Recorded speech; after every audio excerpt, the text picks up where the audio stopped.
Good morning. Welcome, everybody. My name's Mike Rugg, and I serve as the coordinator for the CMSAPC, which is the Central MetroWest Substance Awareness and Prevention Collaborative.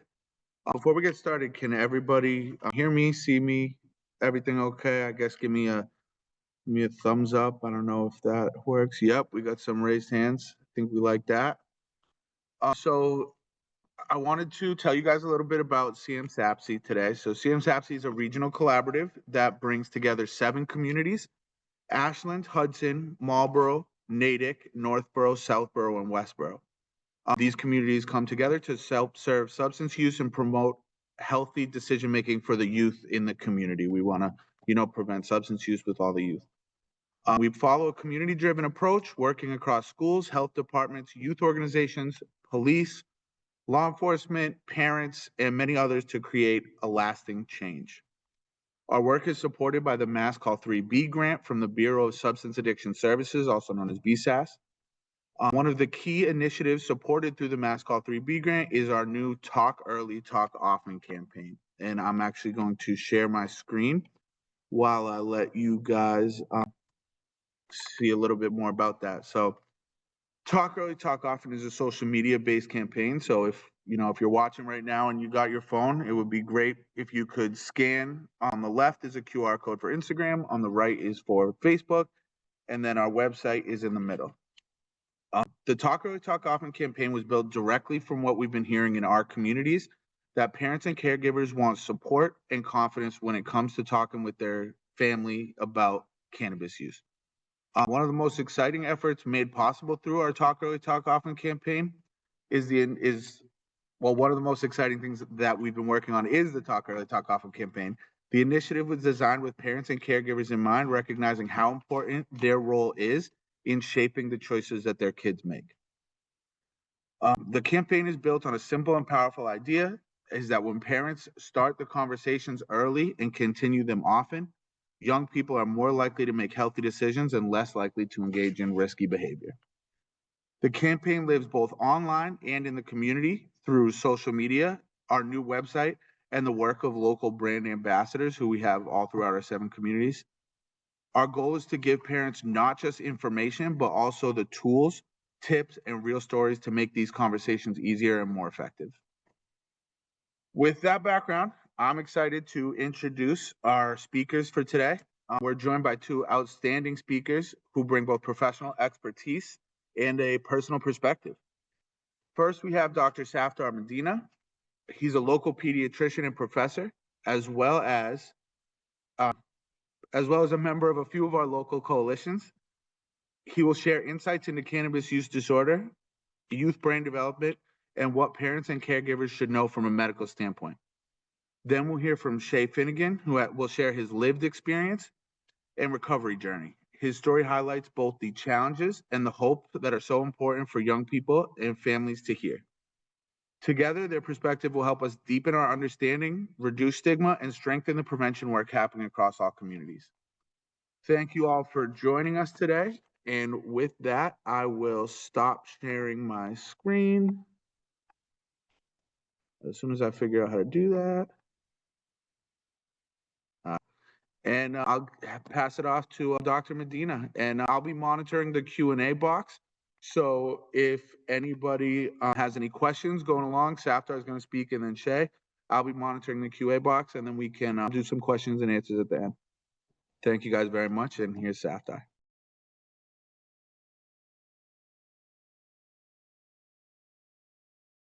Just getting my screen shared here.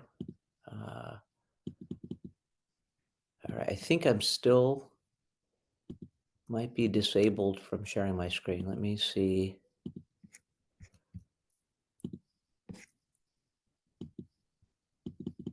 Oh, there we go. All right. Can everybody see my screen? All right, perfect. Well, thank you all for joining us today. Thank you, Michael, for all your efforts for putting this all together. So my hope is to give parents and caregivers some tools so they can talk to their kids and have honest discussions about cannabis, review some of the side effects that cannabis has, and also to let you know that there are things that we can do for kids who are struggling with cannabis use. So One thing we all have to remember is that we are talking to teenagers, and that prefrontal cortex is not developed yet. You remember that prefrontal cortex isn't mature until you're 25 years old. Now, this is a pretty busy slide, but the most important things to remember, what I call the three I's. Teenagers by nature are impulsive, they seek instant gratification, and of course, they think they're invincible. So, that's almost a setup to try substances. All right. Oops, sorry. There we go. All right. So, when do you start a conversation? Well, it's almost never too young. So, whether they're 10 or 11, if they're curious, it's a good time to just start that conversation.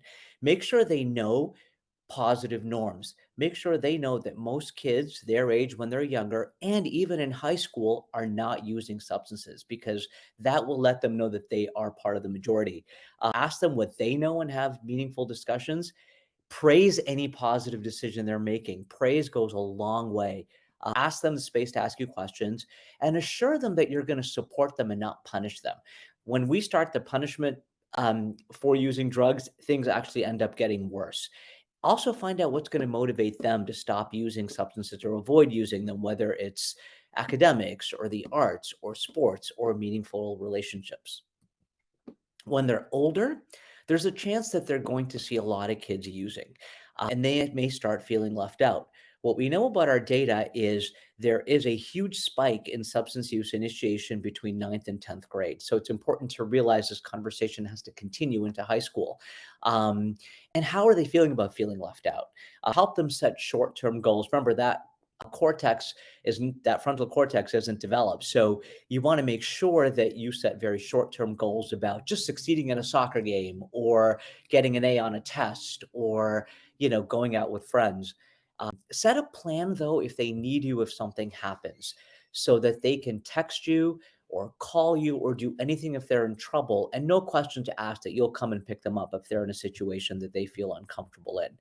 I often tell parents that you should have some red lines and expectations about driving need to be there. That cannabis use, of course, you cannot drive while you're using cannabis.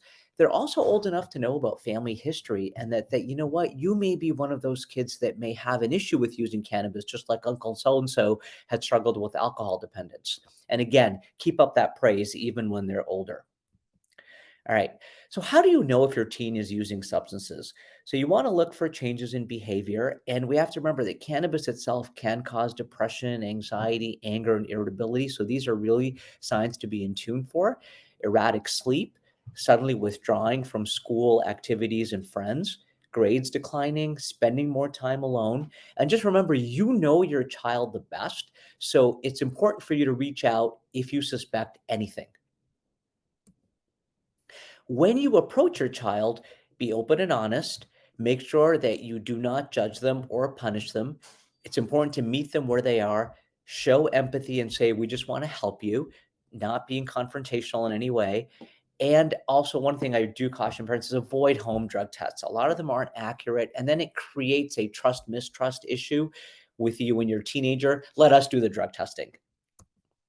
So, how do kids come into the office? I have to share this slide because this was a visit with a 16-year-old about a year ago.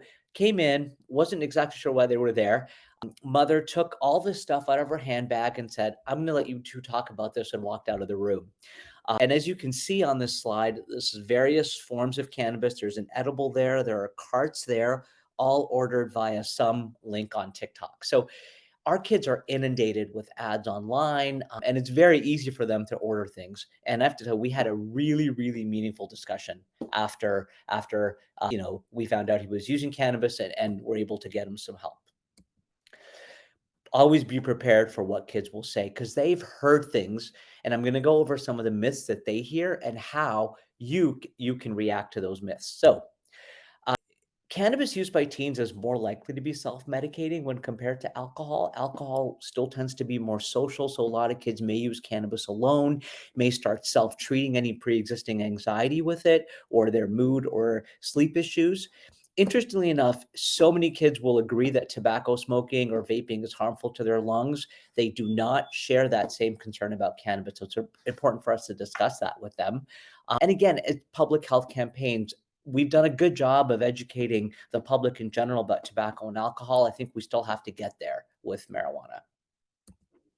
So kids are going to come say, but now it's legal, so I can use it because it's legal.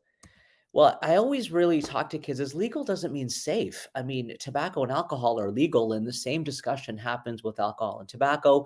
I mean, I'm really, really, cautious about kids using energy drinks for the high amount of caffeine and other things in them. So I kind of lump all that together and say legal is not an issue when it comes to your health. This comes up all the time, but it's natural. It's a plant. It's better than taking medicines or other things. Again, natural doesn't mean safe, right? Heroin and tobacco are natural, and there's plenty of poisonous plants out there. And I always tell kids that, the original plant back in the 60s was 1 to 3% THC. We're now seeing THC levels in the plant alone of 12 to 20% even. This is not your grandmother's cannabis that they smoked at Woodstock. This is really genetically engineered, high potency marijuana. This comes up all the time, but it's medicine. Not really. So the only FDA approved use for anything from the marijuana plant is for CBD, which for those that don't know, THC is the psychoactive part of the plant and CBD is the medical part of the plant. And these are the only two disorders that CBD is actually approved for. And, obviously these are two very rare types of seizure disorders. And again, I have no way of knowing how to dose or how to guide you when using THC. And I always tell kids there's no evidence for this. And we have to remember back in the day in the 1950s, nicotine was promoted as a health product. They had doctors using nicotine, and they were part of the ads by the big tobacco companies. Kids will always tell me, "Well, it's not addictive like heroin or alcohol." It is actually addictive, and a recovery coach I worked with years ago who, helped teenagers said, out of all the substances I've used, the hardest addiction for him to overcome was his addiction to marijuana. And we know from data that 1 in every 6 adolescents who use marijuana will develop an addiction. So it's important to tell kids, yeah, most people don't develop an addiction to cannabis, but there's a chance you would, and I don't want you to be that person, and I care about you that I don't want you to be in that 1 in 6.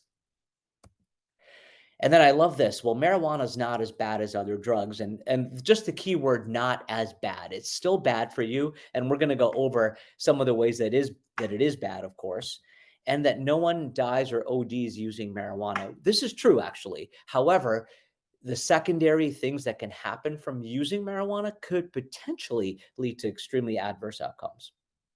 All right. Respiratory effects. As I talked to you before, the association of smoking or vaping THC does not seem to be there with adverse effects like it is with nicotine. So to be fair, there's no proven effect that smoking THC can lead to cancer. But in the short term, which is what the kids are worried about, you are more likely to cough or wheeze. And I will tell you, kids who come in using cannabis may not necessarily report coughing, but all of a sudden you hear them cough and their lungs have wheezing in them. So this is actually quite real. And for us to know, maybe the kids may not care about this, but long term, we have data from chest CT findings in marijuana smokers showing higher rates of lung disease. Their mental health. We know that THC does not treat anxiety or depression. It's not a sleep aid, as I've mentioned before. And actually, use at a young age will lead to an increased incidence of anxiety, depression, psychosis, which we'll talk about in a little bit, and suicidal ideation. All right. So psychosis is a real and dangerous side effect of using cannabis. And we have this study out of Ontario, Canada, studying 11,000 teenagers. So this was a very good study that showed they were 11 times more likely to develop a psychotic disorder by using cannabis. And just for background, cannabis was legalized in Ontario in the early 2010s and was legalized for use 18 and above. So, and what cannabis-induced psychosis looks like is disorganized behavior. They become very paranoid, can have hallucinations, and it really obviously impacts their daily life. And while these symptoms can emerge immediately after they use, they can last and persist for days. Impaired driving is a big one. So teenagers have heard the message about alcohol. We've done a great job. That message about marijuana has not gotten to them yet. So the way I explain it to them is, it's not like alcohol, but your brain is not working as well as it used to in terms of your judgment, your motor coordination, and your reaction time. So these three things are crucial when it comes to driving. And we have multiple studies to back that up as well. So for boys, if nothing else works, we can talk to them about the effect on the male reproductive system. So there is some strong evidence that that marijuana can reduce sperm count and induce abnormalities in how sperm work. In some animal models, they've shown testicular atrophy and reduced libido and sexual function, but that hasn't been replicated in human studies. And there's been some inconclusive effects on testosterone levels. So I will tell boys, I'm like, it might reduce your testosterone levels. I don't have enough data to tell you that it will. Again, honesty and transparency is key, but hopefully it will get them thinking a little bit. But important for us to know as adults that actually early cannabis use is actually associated with earlier initiation of sexual activity, unprotected sex, and sex with multiple partners. So I have caused sexually transmitted infections in kids who started using cannabis early. And academics, again, we know they're more likely to be absent from school, and their likelihood of attaining their goals is a lot less. And this was actually done in a very nice study in 2024 in JAMA Pediatrics. This entity is really important to talk about, cannabinoid hyperemesis syndrome. So this is a really serious condition where these kids will wake up in the morning and start vomiting. And sometimes it can be quite violent vomiting that can actually land them in the emergency room or actually hospitalized because they're so dehydrated from it.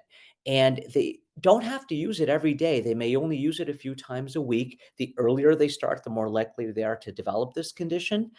And the only real cure for this is stopping use of cannabis. And even then, it can persist beyond their use of cannabis, as you can see. It can cause weight loss. Interestingly enough, one thing that always helps the symptoms is taking a shower. So a lot of these kids may actually compulsively shower in the morning so they feel better. But it's really important that this is actually a pretty serious condition that's causing a lot of disruption in kids' lives. And we talked about how kids don't think that it's addictive or you can't get withdrawal, but you can. And in the first week of stopping cannabis use, kids will feel irritable, they'll feel angry, they may have some aggressive behavior, anxiety, restlessness, sweats, and sleeping difficulties. And what's really serious is the late onset symptoms of cannabis withdrawal, because as you all probably know, cannabis has a very long half life. So if someone stops using cannabis, for example, they will test positive on a urine drug screen for months potentially. So that's when you really start getting a depressed mood and decreased appetite or weight loss. And that's where we really have to make sure that they have the supports they need so that they don't bounce back and use again. All right. So, talking a little bit about the ways that kids use cannabis. So, marijuana vaping or using carts has become quite popular. Again, they can use this without being detected, and an adult may actually not know what's in the cart that they're using. It could be nicotine, it could be THC. The really important thing to remember is some of these have up to 95% THC in these extracts, so they're very, very potent. And edibles are definitely not a safer alternative. They're definitely marketed to kids and teens, as we know, and come in all forms. But what happens here is that these edibles don't go directly to your brain because you're from inhalation. They have to actually get absorbed through your gastrointestinal tract, then go through your blood-brain barrier. So that high isn't immediate from a bite of a cookie or taking in a gummy immediately. So what does the impulsive brain do that's seeking instant gratification? They'll just keep eating till they actually feel the high, but the high they felt was from that first bite or the first gummy. So they've ingested a lot of marijuana. And again, and some of these are very, very high potency products. And we are seeing emergency department visits increase because of ingestion of edibles or a psychotic episode from an edible. I've had a number of kids describe psychotic episodes from gummies. And then there's always the risk of young children accidentally getting into these edibles. And laced marijuana. This is a new danger. And of course, all kids will tell me right off I trust the person giving me the cannabis.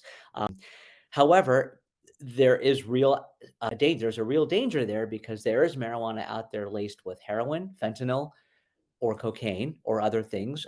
So often, if a kid is really struggling with cannabis use, we'll have Narcan on board with them, and even offer them fentanyl test strips if they're not ready to quit. Could please at least test what you're using to make sure there's no fentanyl in there. Taking this harm reduction approach is key in helping kids eventually quit. And then we have a new challenge, Delta 8. So this is a psychoactive substance that's typically derived from the hemp part of the plant. Now, hemp is legal, it's not psychoactive, but it can have the same harmful effects as Delta 9, which is primarily THC. So Delta 8 products are now targeted to teenagers. They're available online and in stores because hemp is legal federally. The problem is what you can do is you can alter the hemp and increase the Delta 8 content of it so it becomes psychoactive like THC. It is banned in Massachusetts, but of course it can be hemp can be hemp can be sold online and can be sold in stores without the warning labels about it. So, what can we do to help these kids? Before I end my portion of this, so there is a lot of help we can do. We can help these kids recover and lead meaningful lives, but it is a toolbox. It's not just one thing. Obviously, one of the main things we have to do is address their mental health and get them the mental health treatment they need. I am big on lifestyle. I will have conversations about sleep, about the importance of exercise and being physically active, mindfulness. Often engage the family in family therapy. I think it's really, really important for parents to be a part of a teenager's recovery journey. In some instances, we have to do pharmacotherapy and use medication if the symptoms of these conditions, such as depression, anxiety, ADHD, or psychosis, are really impairing the function of this child. And I think having a recovery coach with that shared experience is very meaningful for kids to connect with so they know they're not alone. So, just a quick caution because I don't want parents to be afraid of using psychiatric medication when it is needed. So, antidepressants such as SSRIs are very safe. They are not addictive, contrary to what some people think, and really can have a positive impact in a teenager's life. Now, there's no direct evidence for using them for withdrawal from cannabis, but a lot of these kids were struggling with depression and anxiety to begin with. So, if we can help them with anything and use it as part of a toolbox, it can really make a difference. The same thing goes with ADHD. There are a lot of kids who may be self-medicating ADHD as well because they feel like they need to calm their ADHD brain down. Now, I don't want to just diagnose someone with ADHD without getting a full evaluation, of course, which we'll try to get.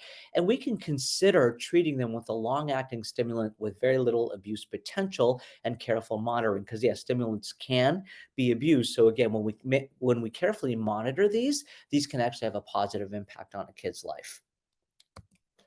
And how do I measure success? Well, one, improvement in mental health, making sure that their daily life is more fulfilling. It could be through school, through friendships, sports, and other activities they enjoy, looking for that improvement in grades, thinking about long term success over time, whether it's the career of their choice or going to college.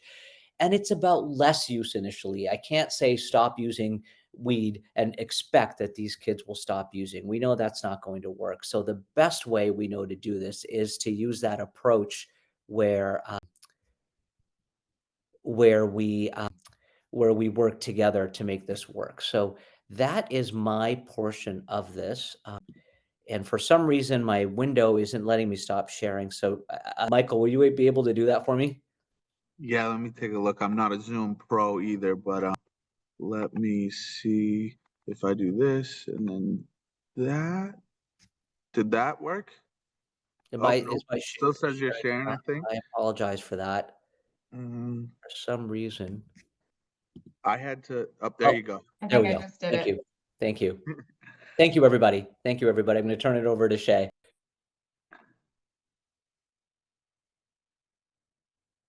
Thank you, Dr. Medina. And thank you, Mike and Lauren, for having me today. It's an honor, seriously. And I know Dr. Medina can kind of break down the medical side and the doctor standpoint, but I hope what I can give you guys today is kind of the rundown of what it looks like for someone that has struggled with cannabis use and has lived experience with it. Um, a little background on me, a lot of people use substances in general to run away, escape from, like, it could be serious trauma, mental health, whatever it may be, but for me, I didn't have any, major trauma in my life. I grew up in a small town, Douglas, Massachusetts. You guys are probably familiar with it, and loving family and everything. But as eighth grade ended, going into freshman year, I went to Blackstone Valley Tech, and I started noticing symptoms of anxiety and depression. I always wondered why. I was always worrying about things when I walked into school, why I would get a little sweaty. My hands would always sweat, but I always kind of played it off well because I was the athlete. I was most athletic in the yearbook. I was the basketball player. So it was easy to put on that show for people, right? But moving into high school, uh, I made a promise to myself to never touch alcohol, to never touch marijuana. I wouldn't be here if I stuck to that promise talking to you guys, but I remember the first time I ever used marijuana, and it was my sophomore year, well, my freshman year, going into sophomore year summer. I was 14 years old, July 3rd, exactly on the dot. And it was my friend's birthday. And he said, uh, try this. And I said, you know what? Everyone else is doing it. It can't be that bad if everyone else is doing it. So I'm going to do it. And I did. And I remember that night very vividly. And that worrying I always had since eighth grade, the constant sweating of my palms, armpits, whatever it was for my anxiety. Uh, Dr. Medina mentioned the ADHD too, always bouncing around, always energetic. When I took that first hit of marijuana, it felt like all that lifted away. All of a sudden, that worrying stopped, and I remember thinking to myself, like, this is how I want to feel. Uh, so I thought. So very shortly, it took, it started with just that one time, and then the next weekend we did it again. The next weekend we did it again together. This is my close friend at the time, and within a little over a month, I was started buying my own. And very quickly did it come from, I would buy the cartridges because it's easier. My parents couldn't smell it. I could do it in school. Uh, I would start off with one cartridge a week, and then it turned into one cartridge every 2 days, then 3 days, and then I was going through almost a full gram cartridge of THC every single day. And that's a lot. It's scary. It was a scary place to be, but for me, I'm grateful for this because now I'm able to spread the message to you guys and everyone here. But it was a very painful experience. My parents came from a history of addiction. They saw a lot growing up, so to see their little boy go through what he went through was tough. But they handled it in a way that there's no really specific way to handle it. It's not a one size fits all, and I know there's no playbook on how to be a parent. So they kind of got scared, and the first thing to do was kind of control. They started drug testing me at home. Dr. Medina talked about that. Probably not the best thing to do, um, to see if I was using marijuana. And they would take away things when I would test positive. And obviously, I was a 14-year-old kid who wanted to live a social life, play basketball, do all the things a normal teenager does. So I stopped. I didn't use marijuana for my whole junior year and most of my senior year of high school. And I can tell you, like, it was night and day from that sophomore year. I broke my arm playing basketball my sophomore year, and basketball is kind of like my identity, who I was, and marijuana allowed me to have a new identity, a new social group, a new way of thinking, and a kind of a new lifestyle, which was not healthy at all. But junior and senior year were great. I killed on the basketball court, was all-star conference in the state, led the state in three-pointers, all that fun stuff. But once senior year came around, it was time to make a decision for college. COVID had hit, but things were still all right. I still had anxiety, I still had depression, but it was so much easier to manage when I wasn't using cannabis. Even though I used cannabis to help my anxiety, every time it was a cycle of it helped for a split second, but then over time it just made it so much worse. So yeah, I committed to play basketball and go to college at a school in New Hampshire called Riviera University. And I had another injury. So I went into school with a broken hand, and same thing. I was lost, new school, new people, that social anxiety really set in. Um, And I told myself, like, I know how cannabis affects my life, affects my family, and I don't want to do that. But you can convince yourself very easily when you're at that age that it's just one time. It's gonna be easy to just put it down right after. And I did that. Halloween night in college, I started smoking marijuana again. My grades were great. I was on track for the dean's list. I was doing amazing. And very shortly after, my life took a really quick turn because of marijuana. So same thing as before, sophomore year of high school, I took that one hit and I told myself, okay, this is just a thing that's going to happen every other day, or when I'm bored, or on the weekends when I'm with friends. And very shortly it became an everyday, all day thing, multiple times a day.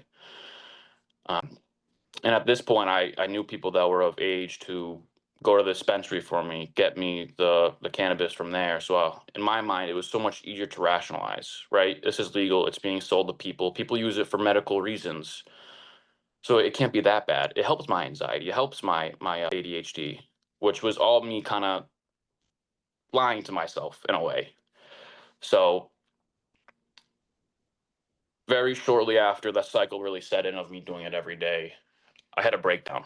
I had a very extreme panic attack, and I went to my basketball coach and I said, I can't do this anymore. I quit basketball, and then 4 days later, I dropped out. I dropped out. I went home.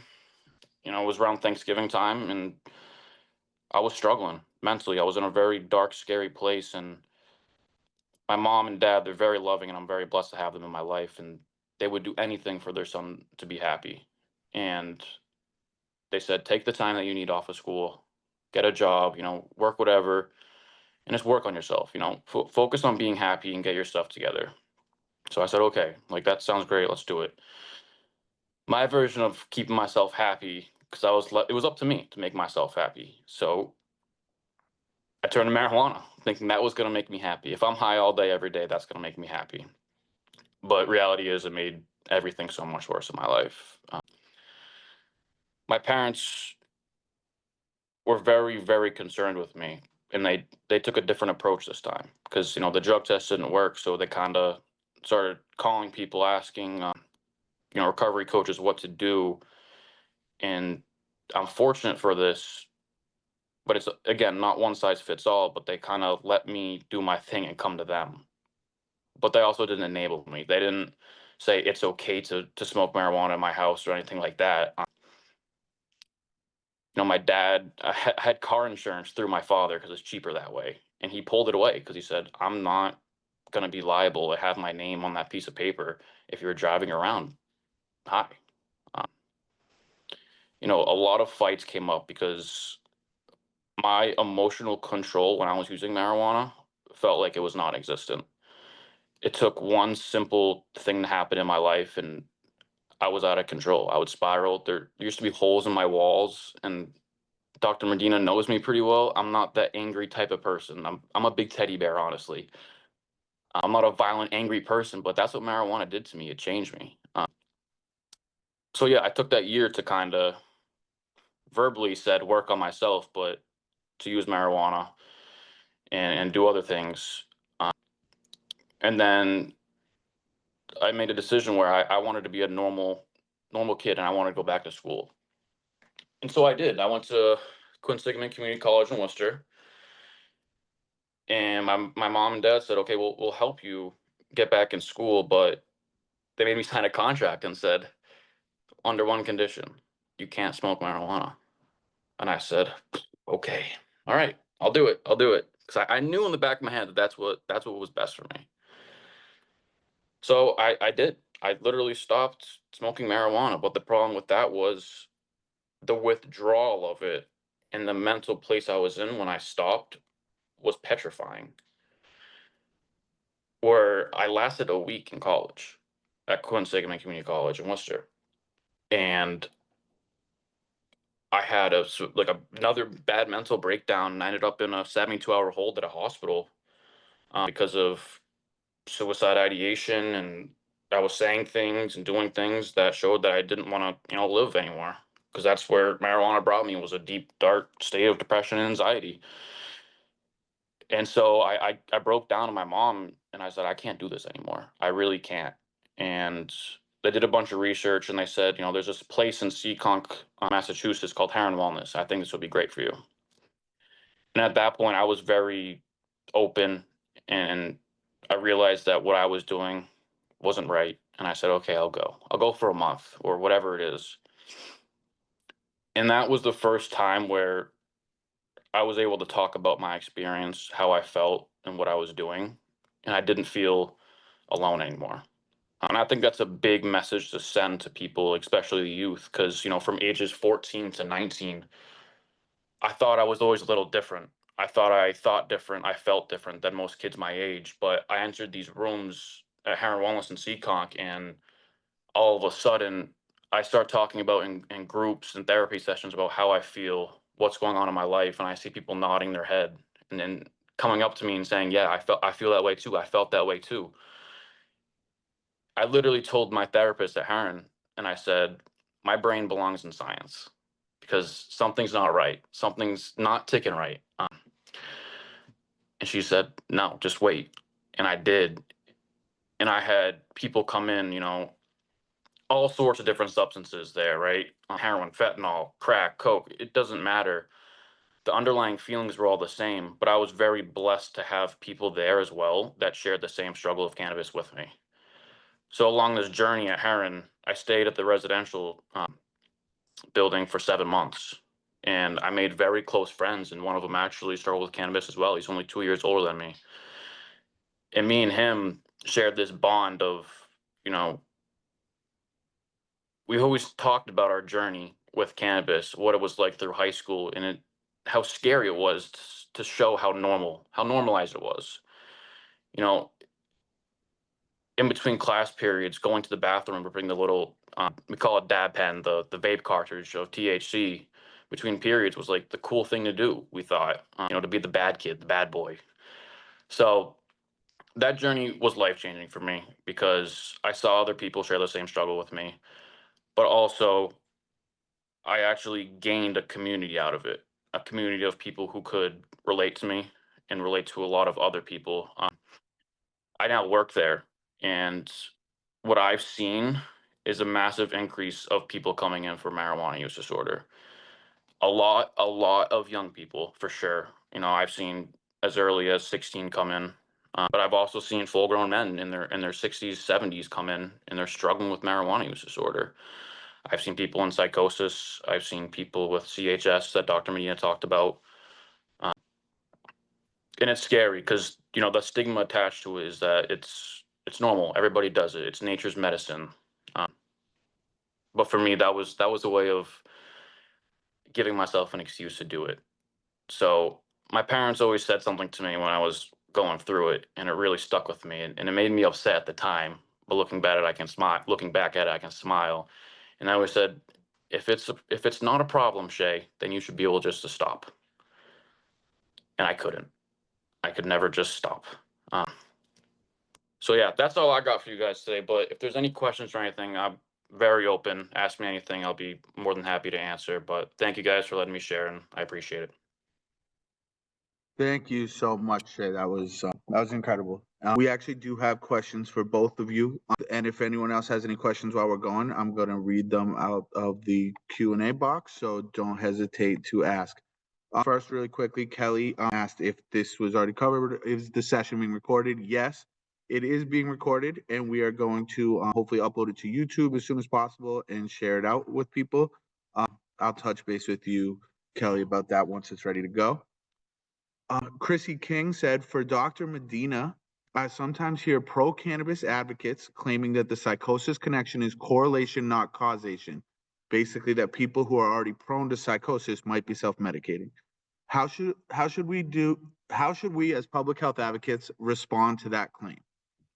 That's a good question. So not being a neuroscientist and not really being into the brain neurochemistry, I think my best answer to that is that study that I showed. I mean, when you look at the 11-fold increase, that is hard to, just justify as, correlation versus causation. Now, what we know in terms of what marijuana does to the brain, we do know there's that it alters brain function. We know that it can go in there and cause, whether it's a, disassociation from reality, can be a severe panic attack too. So not just psychosis. So I see it almost like on a spectrum where you can see someone have such an acute anxiety attack from cannabis use that they're almost dissociating, but they may not have a full hallucination, all the way to somebody that may have used something that's high potency that is fulminantly hallucinating in front of you. So it's challenging because I've heard that argument a lot as well about correlation versus causation.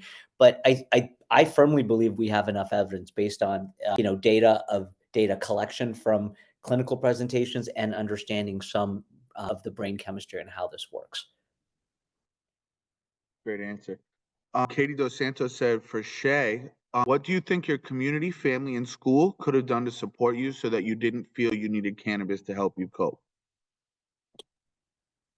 That's a tough one, and it's tough to like put a finger on it and pinpoint exactly what. Because honestly, I don't know exactly what I needed at the time, and I think a lot of it had to do with being ready to quit something. You got to be ready, and for a while, I wasn't ready to quit cannabis. But I'll tell you this: my parents were there every step of the way when I needed something, and when I did need help, I was there the next day. They had the resources right away. They were working with my doctor, talking to my doctor all the time. They were involved with my therapist, and they had a lot of resources on how to handle it. Because I don't think there is a parents don't have the playbook to know how to handle it. Communities don't know what exactly to do because it's such a unique scenario. So, best thing I can say is I do wish people spoke about it more, and that's why I love doing stuff like this because to spread awareness, to be open about it more. To get people saying like me too, I feel like that as well, I think can be a chain reaction that needs to be started, and it has started, but it can always get better. So Yeah, I definitely agree. Shea, Karen says that so that you have such powerful testimony. Did you have anything else in your awareness that could help you with anxiety or stress before trying cannabis? Also, do you speak in school settings? yes, I've spoke at Hingham High School. I spoke at a few schools in their health classes and stuff, but nothing too crazy.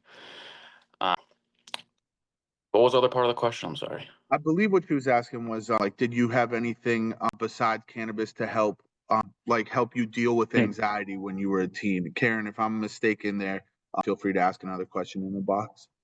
Yeah, I did. I started with an SSRI that Dr. Medina talked about, but I never even gave it a chance to work. I did talk therapy through a therapist, but I never gave it a chance to work. So I had the resources and the outlets, but I didn't. It's kind of hard to let them have the full effect when you're using cannabis all the time. So I think I started an SSRI like a month or two or three before I started using cannabis. So I mean, it was hard for me to even see improvement beforehand. But I do wonder sometimes, like, what if I took those treatment options seriously? What would have happened?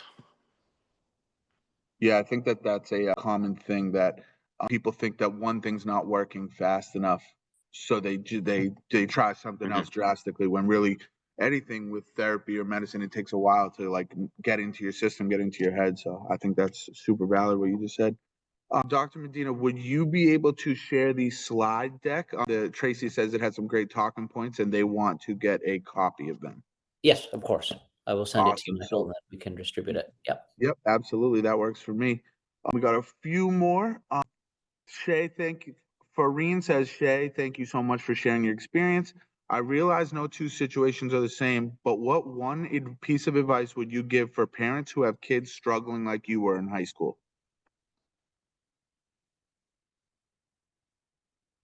That's tough for me to answer because I'm not a parent, and I can tell you from my experience of working with parents, that's one of those things where you can't be like, I'll never understand what it's like to be a parent until I'm a parent. But my my mentor, my boss, the guy that owns the facility I went to, his name's Chris Heron. He always says, when you catch your kid smoking or drinking for the first time, don't yell at them, sit them down and ask them why. And that hit me because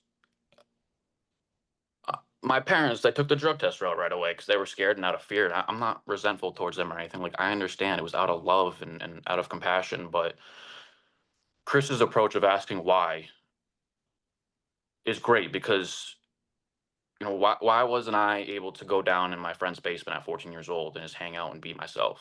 Why did I need a substance to feel comfortable and normal? So that conversation, I think Chris tried to get across is to open up the conversation of why you're using. I totally get that. I think that's all the questions we got. I think I can speak for everybody here in saying that you guys are a great tag team of speakers. I mean, Safdar, with your knowledge and your work with youth over the years, and Shea, with your extremely powerful message. I just want to say thank you guys both for today. And I can't wait to share this out with other people because your information is super valuable to the community. All right. Well, I think that's it, everybody. Thank you all for joining us today. I will send out those the slide deck from Dr. Medina, and yeah, just wanted to say thanks everyone for coming. Thank you. Thank you.